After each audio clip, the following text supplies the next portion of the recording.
আপনারা অনেকগুলি অভিযোগ বা দাবি দেওয়া এখানে আপনারা উপস্থাপন করেছেন। সেই দাবি দেওয়াগুলো আমার মনে হয় যে এই দীর্ঘ 16 বছর একটি ফ্যাসিস্ট স্বৈরাচার দানবীয় সরকার, একটি কর্তৃত্ববাদী সরকারের কবলে আমরা ছিলাম। সেখানে কিন্তু ব্যবসায়ীদের স্বার্থ কতটুকু সংরক্ষিত হয়েছে, আপনারা কতটুকু করতে পেরেছেন আমি জানি না। সেখানে ব্যবসায়ীরা ক্ষতিগ্রস্ত হয়েছে, ক্ষুদ্র ব্যবসায় ক্ষতিগ্রস্ত হয়েছে।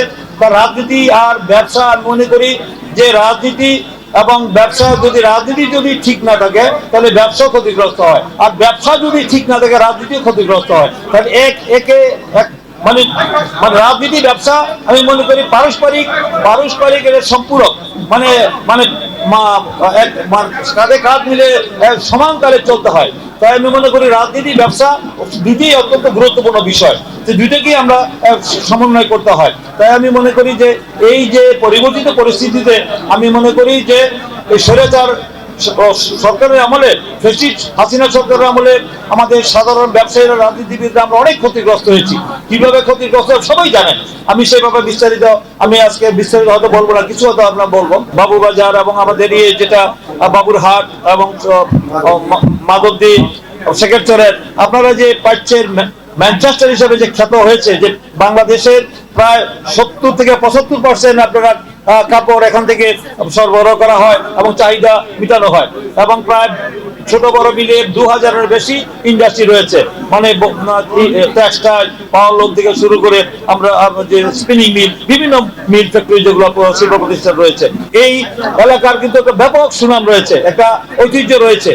সেই ঐতিহ্য ক্ষুণ্ণ হোক এটা আপনারা চান না, কিন্তু একটি ষড়যন্ত্রকারী মহল, আপনারা সবাই বলেছেন, গভীর চক্রান্তে লিপ্ত হয়েছে এই মাধবদী এবং এই অঞ্চলকে এবং বাবুরহাটের ব্যবসাকে তারা ব্যাহত করার জন্য তারা বিভিন্নভাবে আপনারা আশেপাশে কয়েকটা কথা বলেছেন। আপনারা বলেছেন যে এখানে বাইপাস রাস্তা যেটা হচ্ছে, যেটা হাইওয়ে রাস্তা, যেটা সেই রাস্তার ব্যাপারে বলেছেন, সেই রাস্তাটা বিএনপি সময় হয়নি, এটা হয়েছে আওয়ামী লীগ সরকারের আমলে। সেই প্রকল্প পাস করা হয়েছে। সেই প্রকল্প পাস করার বিষয়ে আমাদের সাথে আমরা যারা রাজনীতিবিদ, এই এলাকার যারা বিশিষ্ট ব্যক্তিবর্গ রয়েছেন, ব্যবসায়ী রয়েছেন, তাদের সাথে কোনো আলোচনা করা হয়নি যে রাস্তাটা কোন দিকে নেওয়া হবে।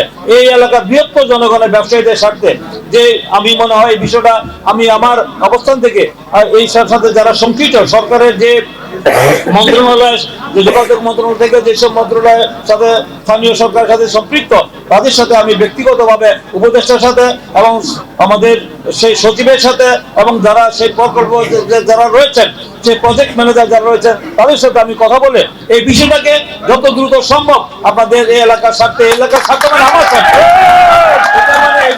আমি তো এই এলাকার সন্তান নাকি, তাই আমাদের বৃহত্তর স্বার্থে, বৃহত্তর ব্যবসায়ীদের স্বার্থে, আমাদের সকলের স্বার্থে, বৃহত্তর স্বার্থে বিষয়টা আমি গুরুত্ব সহকারে ইনশাল্লাহ অবশ্যই দেখবো। বলছেন যে যানজট, এটা শুধু আমাদের এই মাধবদী শেখাচ্ছেন না, এটা শুধু বাংলাদেশের রাজনীতিতে এখনো পর্যন্ত এই যানজটের মানে সমস্যার সমাধান করা সম্ভব হচ্ছে না।